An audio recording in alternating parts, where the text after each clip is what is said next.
Akka mooltan hordoftoota Rookits Akkaadaamii irra kutaa lammaffaa boqonnaa kana qabannedha. Inni irra kutaa kana keessatti naannoo kunuunsuu ka jedhu ilaalla.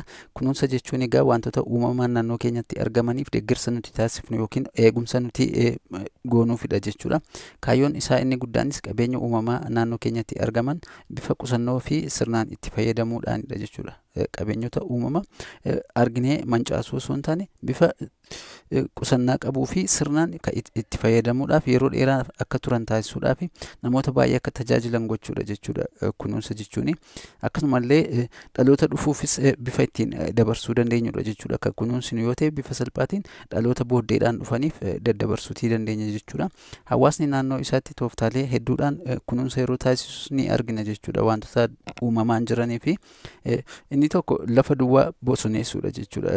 Tooftaalee lafa duwwaa bosoneessuu ka jennuga lafi tokko onaa ta'ee kan jiru yookiin immoo margi tokkollee muki tokkollee kan irra hin jirre yoo ta'e sana maal taasisuudha gara bosonummaatti jijjiiruudha yookiin immoo biqiltuuwwan dhaabuudhaan bosoneessuudha jechuudha. Bosoneessuu jechuun hojii qonnaatiif akka lafi sun hin oolle gochuudha. Akkasumas immoo gaarrenii fi naannoo hallayyaa muka hin qabne yookiin immoo mukeen irra hin jirre biqiloota dhaabuudhaan akka bosonaa'u taasisuudha jechuudha. Biqilootaan akka inni haguugamu taasisuudha jechuudha. Kunis bifa salphaatti gara maaliitti jijjiirama? Gara bosonummaatti akka inni jijjiiramu taasisuudha jechuudha. Inni jalqaba. Lammaffaan deebisanii bosoneessuudha. Deebisanii bosoneessuu jechuun immoo naannoo bosonni irraa ciramee jiru yookiin badeetii jiru sana maal gochuudha? Deebisanii mukkeen barbaachisoo ta'an yookiin barbaadamoo ta'an dhaabuudhaan kunuunsa barbaachisaa taasisuudha jechuudha. Inni kun deebisanii bosoneessuu jechuu dandeenya jechuudha. Kunis biyyeen haala salphaan bishaaniin akka hin hiramne yookiin immoo biyyeen akka dhabamaa hin deemne yookiin immoo lolaadhaan haramaa hin deemne daangessuudha jechuudha. Bineensonni bosonaallee dahoo godhatanii akka keessa jiraatan ni taasisa jechuudha. Yoo deebisnee biqiltuuwwan dhaaba akka deemnu ta'e madaalleen jijjiirama qilleensaallee ni eegama jechuudha. Qilleensi gara gammoojjummaatti hin deemu jechuudha. Inni adda biraan hawaasa barsiisuudha. Hawaasa barsiisuudhaan naannoof kunuunsa gochuu ni dandeenya yookiin immoo wantoota uumamaan jiraniif kunuunsa taasisuutii ni dandeenya jechuudha. Mootummaa fi dhaabbileen miti mootummaa hedduullee sagantaa adda addaa baafatanii hawaasaaf hubannoo kennuutu irra jiraata jechuudha. Maaliif akka biqiloonni kunuunfamanii fi uumamni naannoo sana jiru akka kunuunfamuuf jechuudha. Karaa miidiyaalee adda addaa beeksisuu waltajjiiwwan adda addaa irratti illee barnoota ga'aa ta'e yookiin immoo hubannoo uumuutii danda'uun irra jiraata jechuudha. Haala kanaan hawaasi kan baru yoo ta'e kunuunsuu kan jennu kun yookiin immoo qabeenya uumamaatti sirnaan fayyadamuu kan jennu kun babal'ataatii kan inni deemu jechuudha. Egaa itti fufee kan ilaallu haala itti fayyadama qabeenya uumamaa kan jirudha. Qabeenya uumamaatti akkamiin fayyadamuu qabnaa yookiin immoo akka hin qisaasofneef maal gochuutii qabna kan jedhu kana karaa sadiitiin ilaaluu dandeenya jechuudha. Karaa sadiitiin itti fayyadama qabeenya uumamaa kana ilaaluu dandeenya jechuudha. Inni tokkoffaan qusannaan itti fayyadamuudha kan nuti jalqaba irratti argannu. Lammaffaa irratti kan argannu irra deebi'uun itti fayyadamuu ka jedhu kanallee tooftaa isa lammaffaadha. Inni sadaffaan marsaan fayyadamuu ka jedhudha. Tokko isaanii kan waliin ilaallu yoo ta'e gaas jalatti qusannaan itti fayyadamuu jechuun qabeenya hanga nuuf barbaachisu qofa qusannaan osoo hin qisaasessiin itti fayyadamuudha jechuudha. Kunis dhaloota itti aanuuf akka turu eegumsa barbaachisaa ta'e gochuudha jechuudha. Fakkeenyaaf qabeenya of hin haaromsine kan akka albuudotaa, boba'aa fi kan kana fakkaatan qusannaan itti fayyadamuu qabna jechuudha. Albuuda argine jennee callisnee maka baafnu yoo ta'e boba'aa waan callisnee maka itti fayyadamnu yoo ta'e dhaloota booddeedhaan dhufuuf gaagama biraa keessa seenuu ta'a jechuudha. Kanaafiyyuu kanneen of hin haaromsine kana sirnaan qusannaa bifa qabuun itti fayyadamuun nurra jiraata jechuudha. Irra deddeebiidhaan itti fayyadamuu yookiin immoo riisaayikiliingii kan jennu kun immoo qabeenya uumamaa tokko irraa erga fayyadamne booda irra deebiin akka suphamu gochuudha jechuudha. Bifa salphaan tajaajila biraaf deebi'ee akka oolu gochuutii dandeenya jechuudha.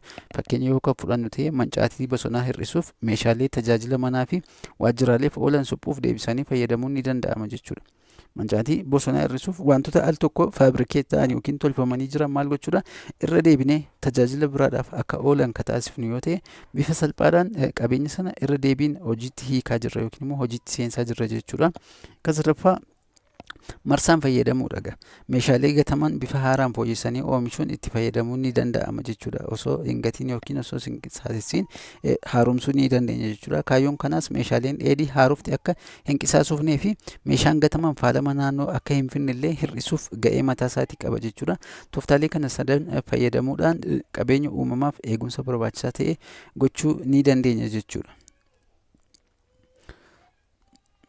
Egaa torba tuqaa lamarratti immoo heddummachuu lakkoofsa uummataa akka jedhudha kan nuti argannu jechuudha. Heddummachuu lakkoofsa uummataa maalidha akka jedhu kan ilaallu yoo ta'e, heddummachuu lakkoofsa uummataa jechuun lakkoofsi uummataa naannoo murtaa'aa ta'e tokko irra jiraatu garmalee dabalaa yeroo deemudha jechuudha. Yookiin immoo hawaasi naannaa tokko gurmaa'ee jiru tokko yeroo gabaabaa keessatti bal'inaan baay'ataa deemu yoo ta'e, babal'achuu heddummachuu lakkoofsa uummataati jennee kaasuu dandeenya yookiin babal'achuu lakkoofsa uummataati jennee kaasuu dandeenya.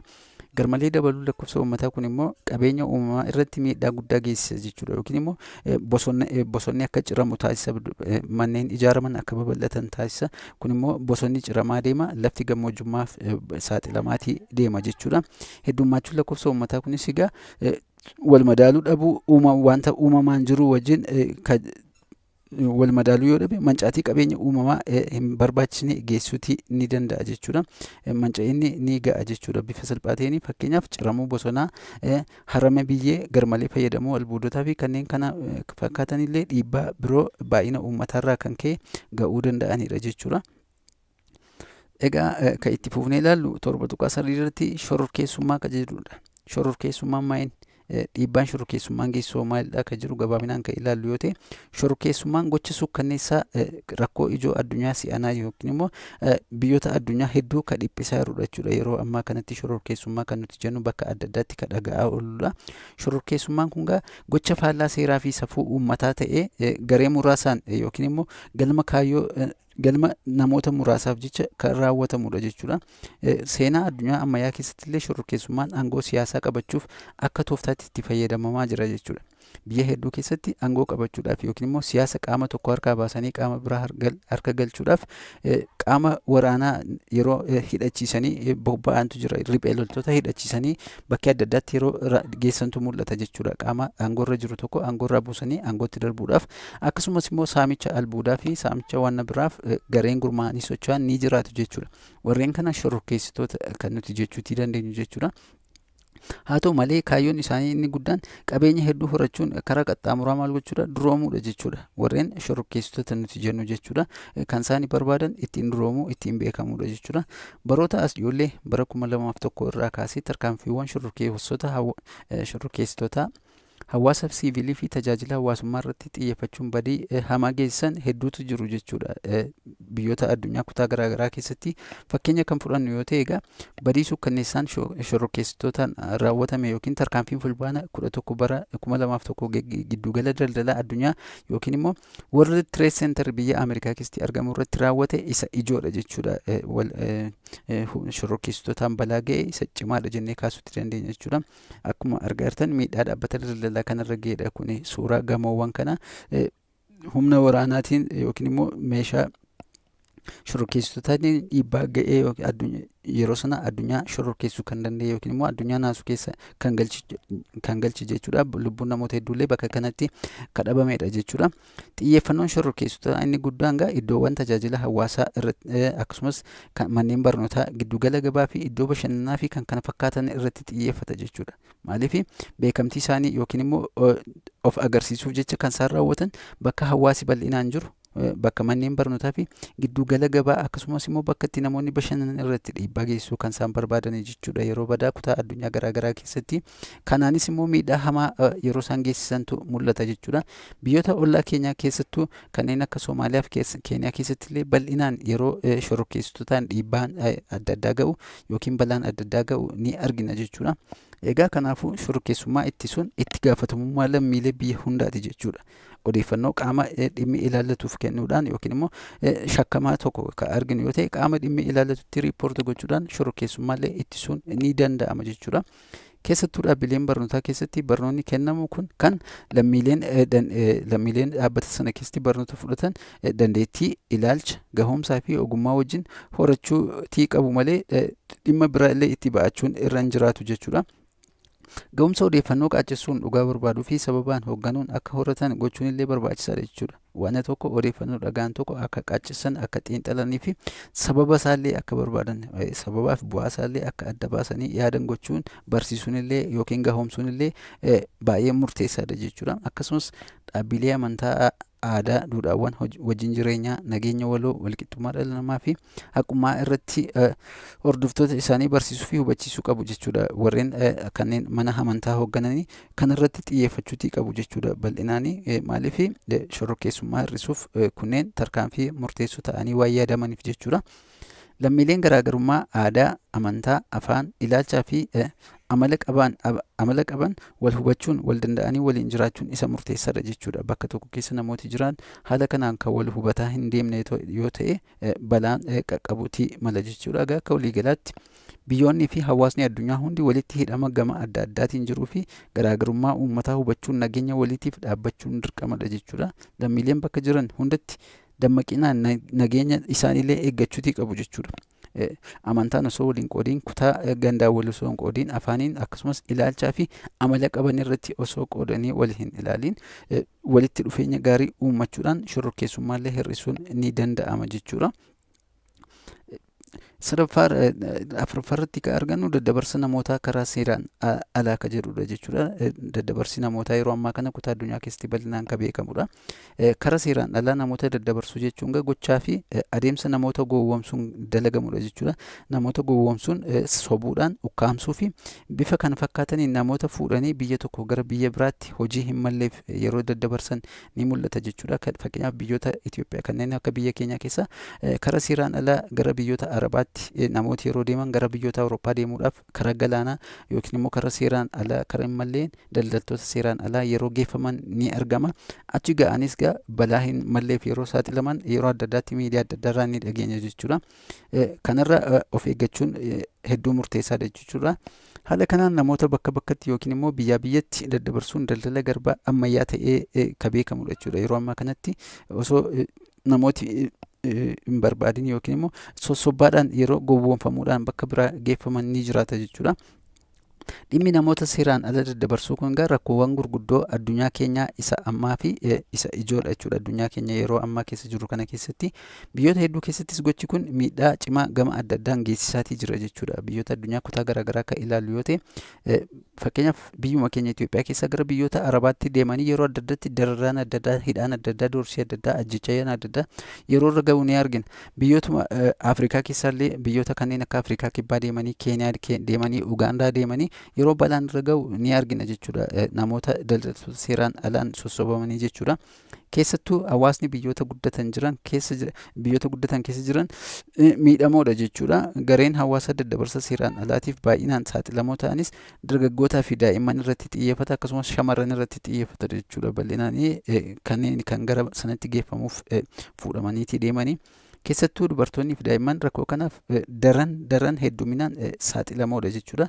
Faddaaltonni seeraan alaa kun egaa namoota daddabarsuun naannoo baadiyyaa hanqinni hubannoo jiru keessa socho'uun gowwoomsu jechuudha. Magaalaa keessa caala baadiyyaa keessa deemuun namoota kana sossobuu jechuudha. Daa'imman kanaaf dargaggoota kana sossobuudhaan gara bakkeetti geessuudhaaf yeroo isaan tattaaffii taasisan ni argama jechuudha.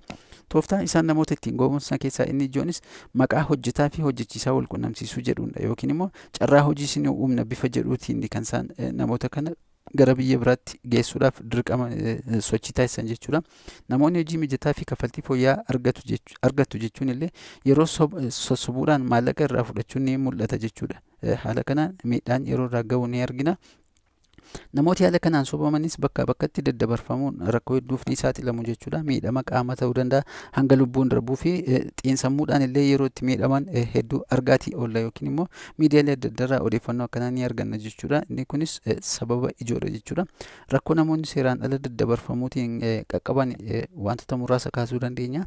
Innis inni jalqabaa akka fakkeenyaatti kaasuu dandeenyu hojii dirqamaan hojjechuudha jechuudha. Biyya deemanitti yookiin bakka deemanitti dirqamaan hojii itti kenname sana maal gochuudhaaf dirqamu jechuudha. Hojii itti kenname sana dirqamaan hojjechuutu isaanirra jiraata jechuudha. Hojii humnaa olillee hojjetu jechuudha. Yeroo kaa'ameen alatti dirqamaan daangaa isaaniif eeyyamameen alatti hojii hin malleef yeroo saaxilaman ni argina. Hojiiwwan miidhaa adda addaa qaqqaban illee ni hojjetu jechuudha. Yakka adda addaa irratti illee ni hirmaatu jechuudha. Dirqamaan ni hirmaatu. Daa'imman miidhaa qaamaa irraan gahuun illee kan bal'inaan mul'atudha jechuudha. Akkasumas illee daa'imman fuudhanii geessanii akka isaan kadhaa irratti hirmaatan taasisuu yookiin immoo akka isaan kadhatanii isaaniif deeggarsa taasisan fakkeessuun yeroo isaan bobbaasan ni mul'ata. Hojii mana keessaa hojjechuun illee bakkaa bakkatti akka hin sochoone yeroon dhorkaman ni mul'ata jechuudha. Manuma keessa akka oolan yookiin immoo bakka tokko keessa gara bakka biraatti sochii akka hin taasifne illee bal'inaan ni mul'ata. Gochaalee sagaagalummaa keessatti akka hirmaatanis dhiibbaan irraan ni ga'a jechuudha. Keessumaa warreen shamarranii saamicha humnaa fi kaffaltii gadi aanaaf illee akka saaxilaman ta'a jechuudha. Daa'imman mirga barachuu fi egeree ofii fooyyeffachuu illee akka dhaban ni godha jechuudha. Karra daldala seeraan alaa namooti gara biyyoota kanaa deemanii balaawwan kanneen olitti eerree kanaaf saaxilamoo ta'u jechuudha. Egaan seeraan ala namoota daddabarsuu fi daldalli kara namaa seeraa addunyaalessaa ta'e heera mootummoota Federaalaa Rippaabilika Itoophiyaa keeyyata 18(2) irratti ibsameera jechuudha. Namoota daddabarsuun yakka akka ta'etti beekama jechuudha. Qajeelfama keeyyata kanarratti barreeffamee jiruuni. Kanaafuu lammiilee balaa kana irraa baraaruuf hubannoo uumuun baay'ee barbaachisaa jechuudha. Yookiin immoo namooti daddabarsa seeraan alaaf saaxilaman kun akka miidhaan irra hin geenye gochuudhaaf hubannoo barbaachisaa ta'e uumuun hunda keenyarraa kan eegamu jechuudha. Egaan as ka har'aaf qabanne asuma irratti goolabneetii jirra. Yeroo itti aanutti kutaa wal fakkaatu qabannee dhiyaana. Haga sanattu nagaan tura.